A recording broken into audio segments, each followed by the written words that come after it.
Bonjour à tous, amis restaurateurs.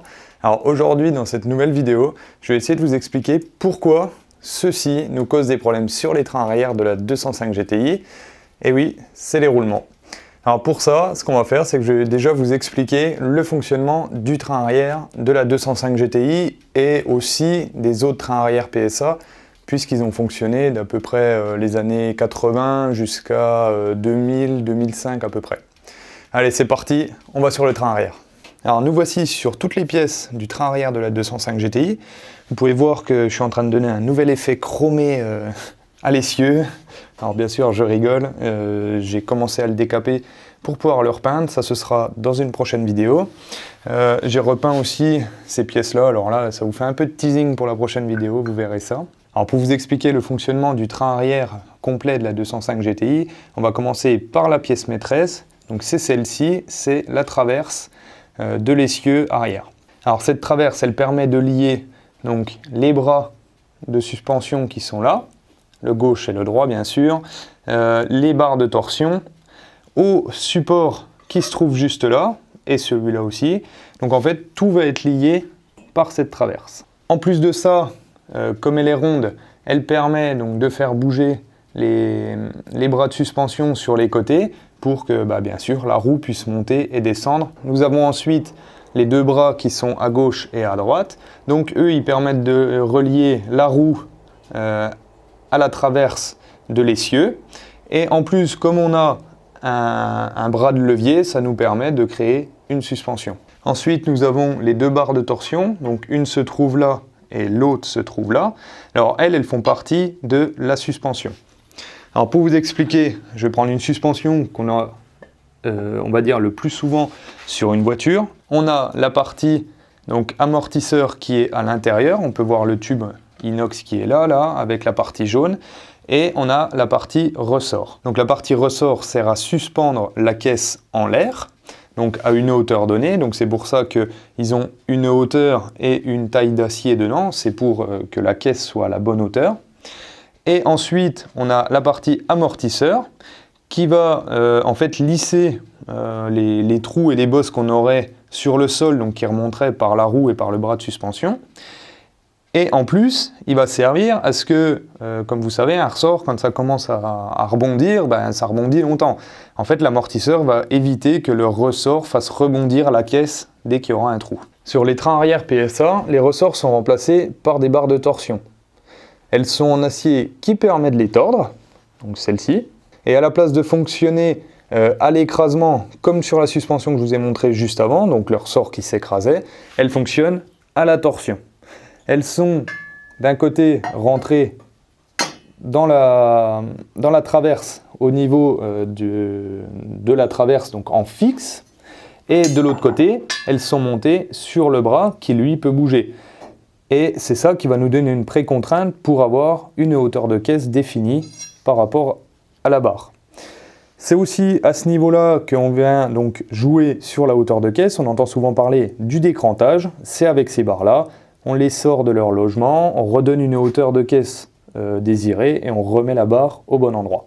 Mais ça, par contre, on le verra dans une prochaine vidéo sur le réglage de la hauteur de caisse de la 205. Donc là, la barre de torsion, c'est la partie ressort de la suspension.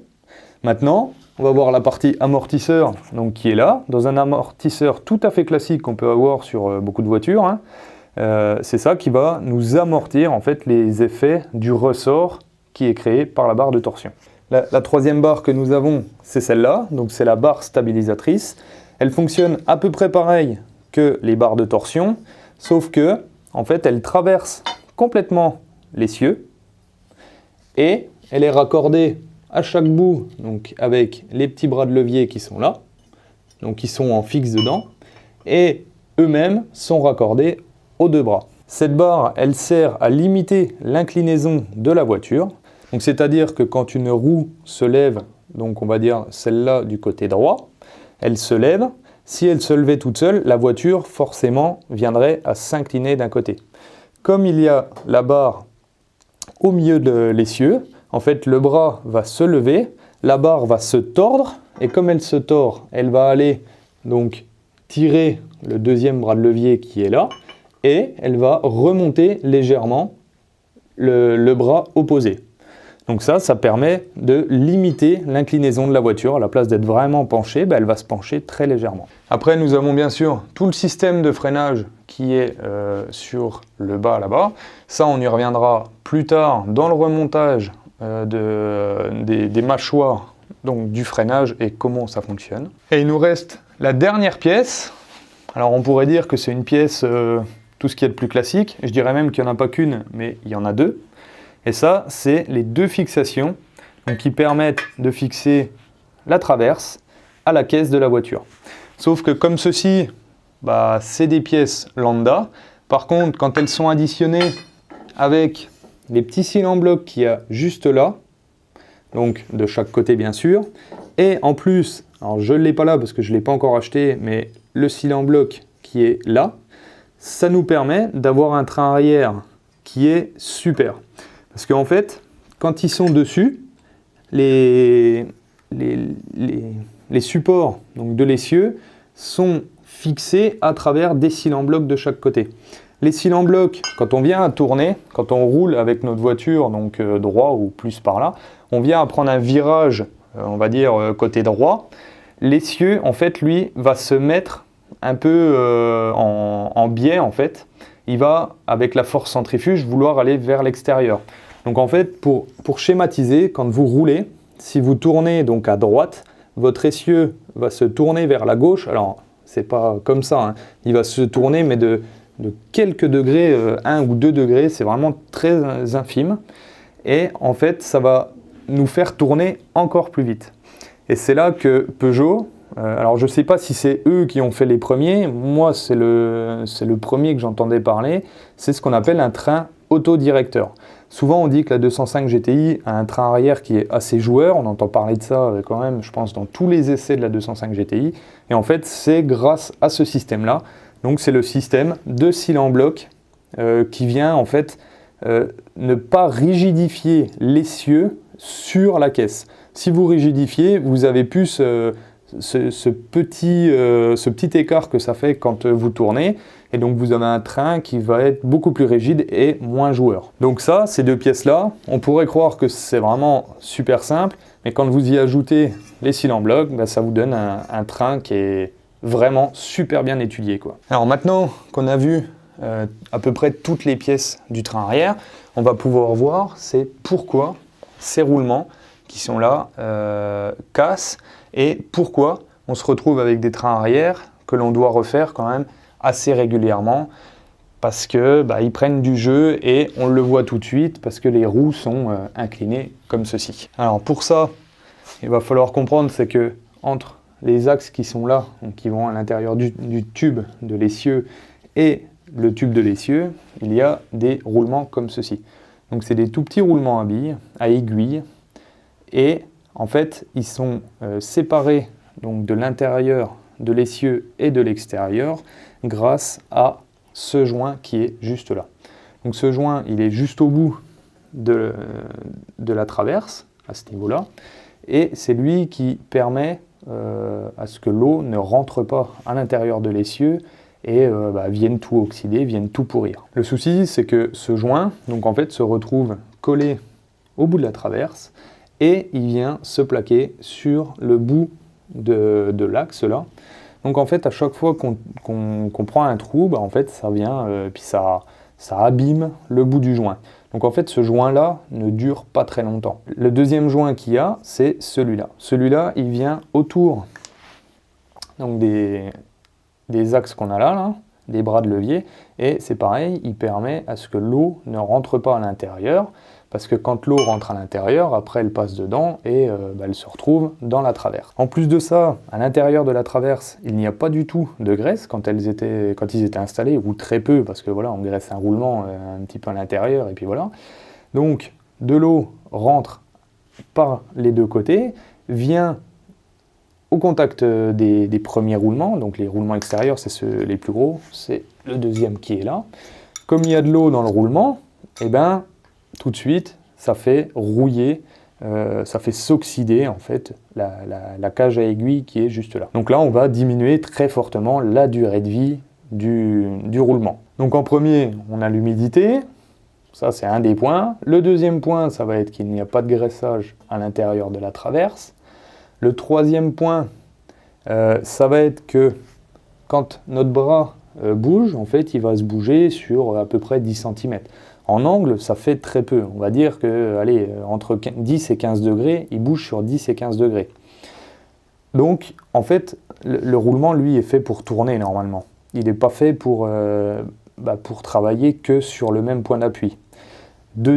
Quatrième point qui a aussi et qui rejoint celui-là, c'est que quand notre roulement est posé sur notre axe, en fait, notre roue qui est au bout, en fait, tire à ce niveau-là, donc en fait, crée une force à ce niveau-là, et en fait, ça va nous mettre notre bras de travers. Donc, quand la voiture est, on va dire, un petit peu chargée, en fait, tout notre poids, il va être à l'intérieur sur ce roulement-là, sur la partie basse. Donc, ça va nous abîmer vraiment que la partie basse. À l'opposé, de l'autre côté, là, on sera usiné que sur la partie haute du roulement.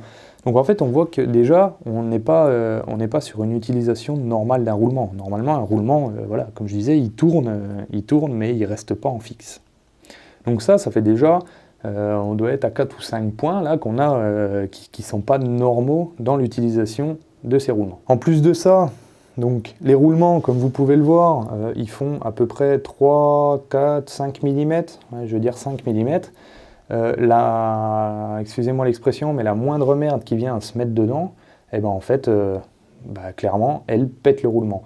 Donc là, si on a un peu d'eau qui rentre là, donc ça vient un peu oxyder, on a de la rouille ou même de la limaille de fer, même de la poussière qui vient rentrer dedans, elle rentre dans le roulement qui est là, et là, on use le roulement à une vitesse, mais phénoménale.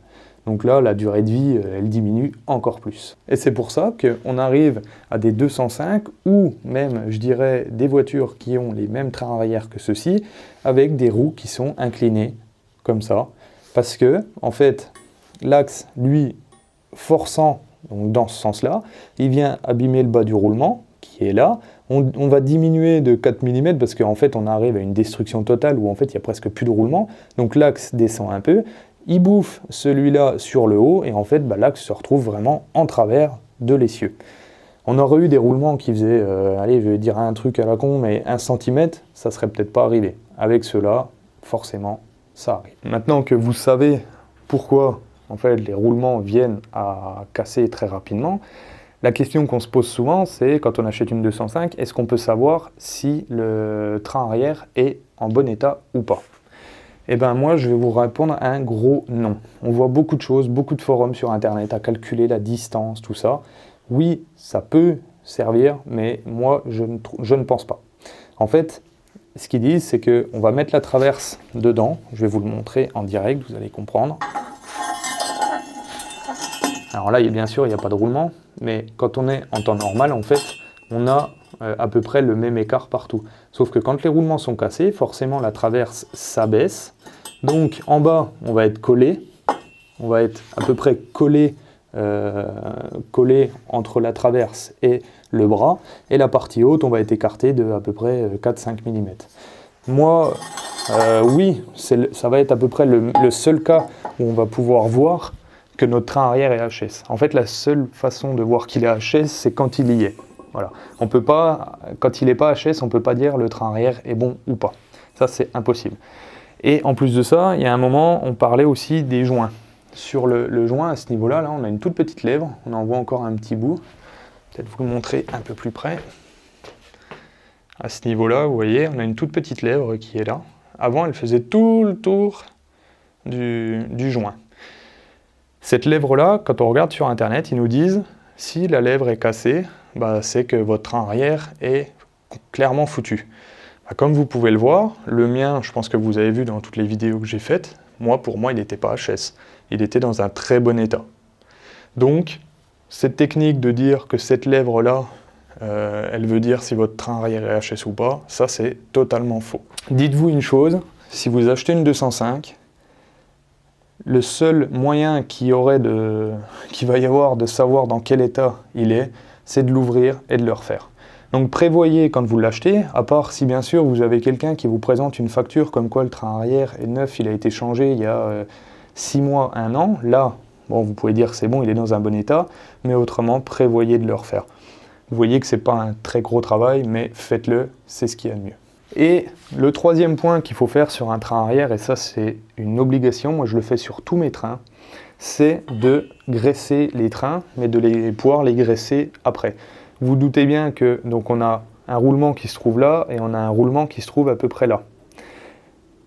Il faut graisser en fait à l'intérieur des roulements. Donc là, il faut percer la traverse, là et là. Et il faut mettre des graisseurs comme on trouve en agricole ou dans différents matériaux. On pose un petit graisseur, on perce, on pose un graisseur et on vient avec une pompe à graisse et on remplit cette partie-là de graisse. Donc ça c'est pareil, je vais vous faire une vidéo sur l'installation des graisseurs pour que vous puissiez en installer sur vos voitures. Donc voilà, vous avez vu pourquoi nos roulements qui sont à l'intérieur de nos essieux cassent très facilement et pourquoi on se retrouve à devoir refaire tout le temps les trains arrière. J'espère que cette vidéo vous aura plu. Alors on n'a pas fait de démontage. Là vous avez vu, je suis en train de repeindre le train arrière, donc je pense que vous avez compris ce qu'il va y avoir comme vidéo la semaine prochaine. Je vous souhaite à tous une très bonne semaine. Resterez bien.